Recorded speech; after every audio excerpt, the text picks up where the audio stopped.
Good morning, Philippines! Good morning sa inyong lahat. Ang oras na to ay 5:30. Kagigising ko lang dito sa oras na to.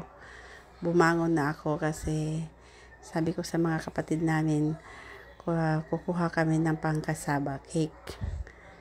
Kaya titingnan namin yung mga tanim doon sa likod para makapagluto ng pangmeryenda namin.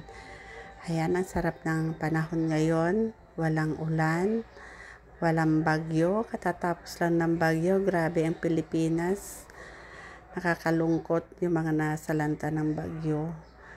Pero dito po sa lugar namin sa Isabela, kahit papano nakikita niyo po yung mga tanim na palay. Okay naman. Hindi kami binagyo dito sa lugar namin.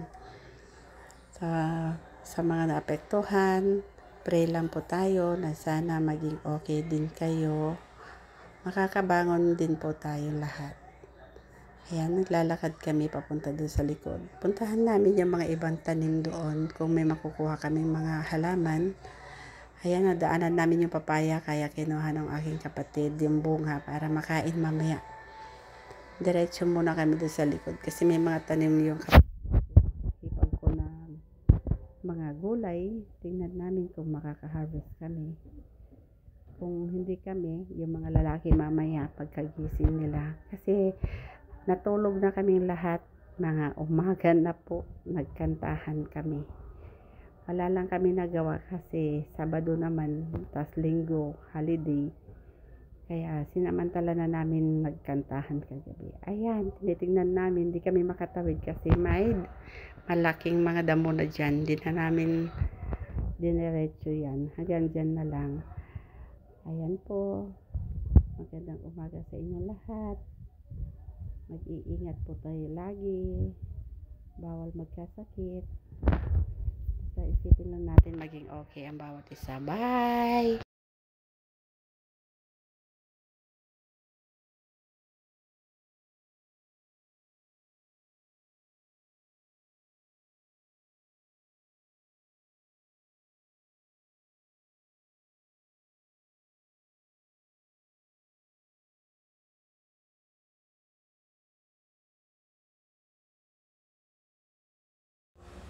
Hello! Ito, malapit na kami sa dulo.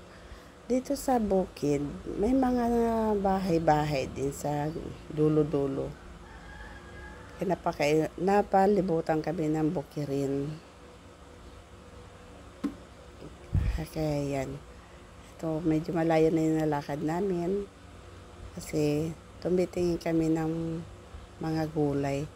Nagtanim daw yung hipag ko doon sa dulo ng mga gulay. Kaya tingnan namin kung makakakuha kami. Kaya medyo maano na siya, yung madamo. Kaya maglilinis na naman para makadaan dito.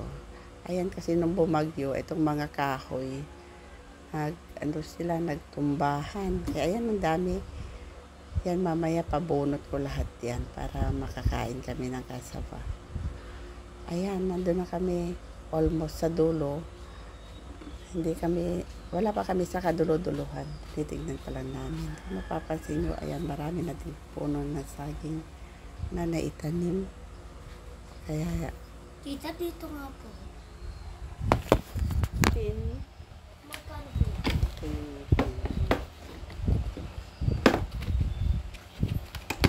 Nakasulat. Hindi ka natulog na? Diba yun? Mano, alam ka so hindi kalman eh? Ayan, hanggang dito na lang ako. Magandang umaga sa ating lahat.